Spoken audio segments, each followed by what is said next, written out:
Hello student, this is the video class 2 subject Hindi chapter 3 स्वास्थ्य की चाबी। इसमें हम अपने स्वास्थ्य के बारे में पढ़ेंगे। हमें कैसे स्वस्थ रहना चाहिए इस चीज़ को देखेंगे। राजीव में एक बुरी आदत है, वह कुछ भी खाने से पहले हाथ नहीं धोता और उसकी मम्मी पापा हमेशा उसे याद दिलाते कि वह हाथ धो ले, गंदे हाथों से कुछ भी ना खाए। वह मानता नहीं था, आलस दिखाता था। यही नहीं, वह प्रातः समय पर शौच भी नहीं जाता था, बहुत पर भी बाथरूम जाता था। बिस्तर त्यागते ही कहता था, भूख लगी है, खाने को दो। राजीव की बहन लता ऐसा नहीं करती थी।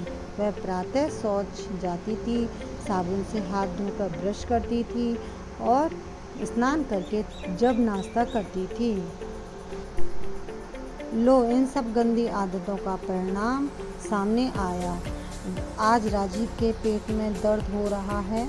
कल भी उसके पापा उसे चिकित्सक यानी डॉक्टर के पास लेकर गए। चिकित्सक ने संभावना प्रकट की थी कि वह उसके पेट में कीड़े हो सकते हैं। जब हम नहाएंगे नहीं, अच्छे ढंग से ब्रश नहीं करेंगे और शौच नहीं जाएंगे समय पर, तो हमारे पेट में कीड़े हो सकते हैं ना। इसलिए हमें हमेशा साफ सुथरा रहना चाहिए। तब पापा ने उन्हें बताया, यह बड़ा आलसी है, पढ़ाई से चुराता। तब चिकित्सक ने कहा, शरीर के अंदर और बाहर ठीक बुरी आदत आलस के रूप में घर कर जाती हैं। बुरी आदतें अगर हम नहाएंगे नहीं, अपने आप को साफ सुथरा नहीं रखेंगे तो हम स्वस्थ नहीं रहेंगे, बीमार पड़ जाएंगे ना। चाहिए और हमें साफ सुथरा भी रहना चाहिए। उसके लिए हमें ब्रश करना ज़रूरी है, अपने आप को साफ सुथरा रखना ज़रूरी है, नीट एंड क्लीन कपड़े पहनना ज़रूरी है ना। शरीर को सदैव साफ सुथरा रखना चाहिए। सफाई आंतरिक हो या बाहरी, उससे मन प्रसन्न रहता है। इससे शरीर की सुंदरता भी बढ़ती है। मन वचन कर्म से सदा शुद्ध रहना चाहिए। इसका तात्पर्य है कि हमें हमेशा शरीर और बाहर और भीतरी दोनों तरफ से सफाई रखनी चाहिए। प्रातः शीघ्र उठकर सबसे पहले शौच जाना चाहिए। शौच समय पर आने के लिए आवश्यक है कि रात को भोजन हल्का लें व समय से भोजन करें, अन्यथा पाचन क्रिया खराब हो जाती है। शौच में परेशानी होने लगती है। शौच के जाने के पश्चात साबुन से हाथ धोकर कुल्ला करना चाहिए और मंजन या ब्रश दांतों को साफ करना चाहिए। स्नान करते समय शरीर के सभी अंगों को साबुन लगाकर मलकर साफ करना चाहिए। स्नान के बाद तौलिए से शरीर को अच्छी तरह से पोंछना चाहिए। नाखून को बढ़ने नहीं देना चाहिए।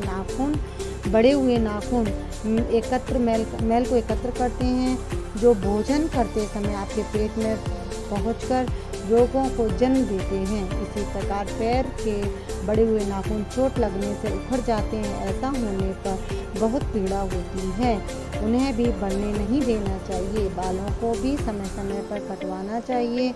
बढ़ते हुए बालों की सफाई हेतु सभी विशेष काम को करना बहुत आवश्यक है, अन्यथा बालों में जुएं पड़ जाएंगे।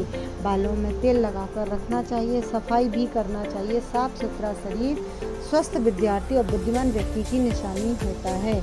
याद रखिए, जो स्वस्थ है वही सुखी है, उसके कदम सफलता की ओर आगे बढ़ते हैं। रिक्त स्थान भरो। लता प्रातः उठकर पहले शौच जाती है। इसमें हम क्या फिल करेंगे? शौच। लता स्नान करने के बाद नाश्ता करती है।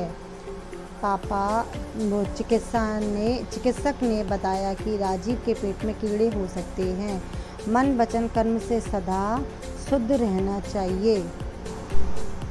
लंबे नाखून में मैल भोजन के साथ पेट में पहुंचता है। सही विकल्प के सामने सही का निशान लगाइए, चिन्ह लगाइए। राजीव में बुरी आदत है, भोजन से पहले हाथ ना धोने की।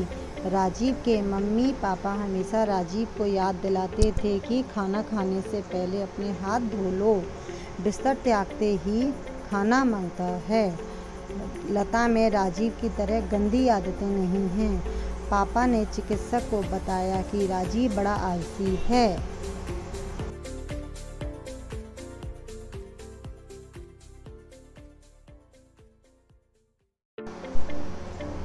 शुद्ध बार्तनी वाले शब्दों पर सही निशान लगाइए। सुंदरता, सुंदरता, सदैव, बीमारी, तात्पर्य। अभी ये लिंग को बदलना, जैसे इनके नाम लिखिए। मम्मी, मम्मी किस में आती है? स्त्रीलिंग में। पापा पुल्लिंग। इस तरह बेटा आपको ये फिल करना है। ओके, ये अपनी बुक में और क्वेश्चन आंसर अपनी कॉपी में। प्रश्न नंबर 1, लता प्रातः उठकर क्या करती है? इसका उत्तर है वह पहले प्रातः शौच जाती है, साबुन से हाथ धोकर ब्रश करती है, उसके बाद स्नान करके नाश्ता करती है। ठीक है, ये आपको अपनी कॉपी में लिखना है बेटा। प्रश्न नंबर 2, लता राजीव से किस प्रकार अलग है? लता में सभी अच्छी आदतें हैं, जबकि राजीव में सारी गंदी आदतें हैं, है ना। प्रश्न नंबर 3, प्रश्न नंबर 3, हाथों को किस प्रकार धोना चाहिए? हाथों को साबुन लगाकर मल कर धोना चाहिए।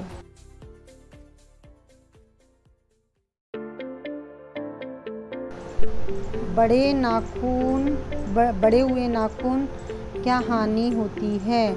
बड़ी हुए नाखूनों में मैल एकत्र होता है, जो भोजन के समय हमारे पेट में जाकर हमारे शरीर में बीमारी पैदा करता है। अगर हमारे बड़े नाखून होंगे तो हम बीमार पड़ जाएंगे ना, क्योंकि जब हम खाना खाएंगे तो वो भी हमारे पेट में चला जाएगा, गंदगी, इसीलिए। ओके, चिकित्सक ने सफाई के विषय में क्या बताया? चिकित्सक ने कहा, चिकित्सक यानी डॉक्टर, चिकित्सक ने कहा कि हमें हमारे शरीर का अंदर और बाहर दोनों तरफ से साफ सुथरा रखना चाहिए, जिससे हमारा मन स्वस्थ रहता है और हम अच्छे से काम कर पाते हैं, है ना। आपको इतना ही लिखना है, हमारा मन स्वस्थ रहता है। ओके।